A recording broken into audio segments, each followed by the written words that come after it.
யோசுவாவின் புஸ்தகம் 3ஆம் அதிகாரம். அதிகாலமே யோசுவா எழுந்திருந்த பின்பு அவனும் இஸ்ரவேல் புத்திரர் அனைவரும் சீத்திமிலிருந்து பிரயாணம் பண்ணி யோர்தான் மட்டும் வந்து அதை கடந்து போகும் முன்னே அங்கே தங்கினார்கள். 3 நாள் சென்ற பின்பு அதிபதிகள் பாளையம் எங்கும் போய் ஜனங்களை நோக்கி, நீங்கள் உங்கள் தேவனாகிய கர்த்தருடைய உடன்படிக்கை பெட்டியையும் அதை சுமக்கிற லேவியராகிய ஆசாரியர்களையும் கண்டவுடனே நீங்களும் உங்கள் இடத்தை விட்டு பிரயாணப்பட்டு அதற்கு பின் செல்லுங்கள். உங்களுக்கும் அதற்கும் இடையிலே 2000 முழ தூரமான இடம் இருக்க வேண்டும். நீங்கள் நடக்க வேண்டிய வழியை அறியும்படிக்கு அதற்கு சமீபமாய் வராதிருப்பீர்களாக.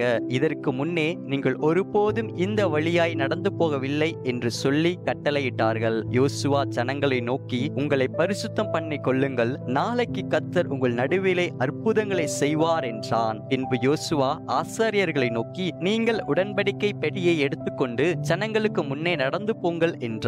அப்படியே உடன்படிக்கை பெட்டியை எடுத்துக்கொண்டு ஜனங்களுக்கு முன்னே போனார்கள். கர்த்தர் யோசுவாவை நோக்கி, நான் மோசேயோடு இருந்தது போல உன்னோடும் இருக்கிறேன் என்பதை இஸ்ரவேலர் எல்லாரும் அறியும்படிக்கு இன்று அவர்கள் கண்களுக்கு முன்பாக உன்னை மேன்மைப்படுத்துவேன். உடன்படிக்கை பெட்டியை சுமக்கிற ஆசாரியரை பார்த்து, நீங்கள் யோர்தான் தண்ணீர் ஓரத்தில் சேரும் போது யோர்தானில் நில்லுங்கள் என்று நீ கட்டளையிடுவாயாக என்றார். யோசுவா இஸ்ரவேல் புத்திரரை நோக்கி, நீங்கள் இங்கே சேர்ந்து உங்கள் தேவனாகிய கர்த்தருடைய வார்த்தையை கேளுங்கள் என்றான். பின்பு யோசுவா, ஜீவனுள்ள தேவன் உங்கள் நடுவே இருக்கிறார் என்பதையும் அவர் கானானியரையும் ஏத்தியரையும் ஏவியரையும் பெரிசியரையும் கிர்காசியரையும் எமோரியரையும் எபூசியரையும் உங்களுக்கு முன்பாக துரத்தி விடுவார் என்பதையும் நீங்கள் அறிந்து கொள்வதற்கு அடையாளமாக இதோ சர்வ பூமிக்கும் ஆண்டவராயிருக்கிறவருடைய உடன்படிக்கை பெட்டி உங்களுக்கு முன்னே யோர்தானிலே போகிறது. இப்பொழுதும் இஸ்ரவேல் கோத்திரங்களிலே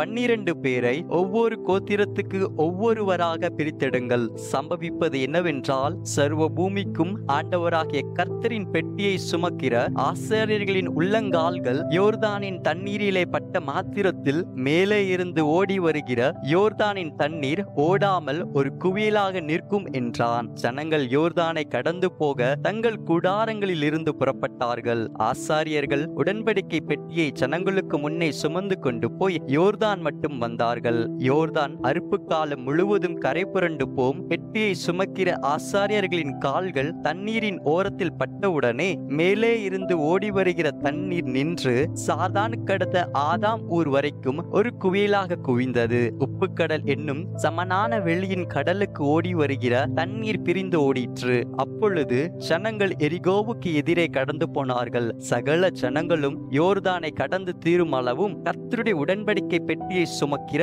ஆசாரியர்கள் யோர்தானின் நடுவிலே தண்ணீர் இல்லாத தரையில் காலூன்றி நிற்கும் போது இஸ்ரவேலர் எல்லாரும் தண்ணீரற்ற உலர்ந்த தரை வழியாய் கடந்து போனார்கள் என்பதே. ஆமென்.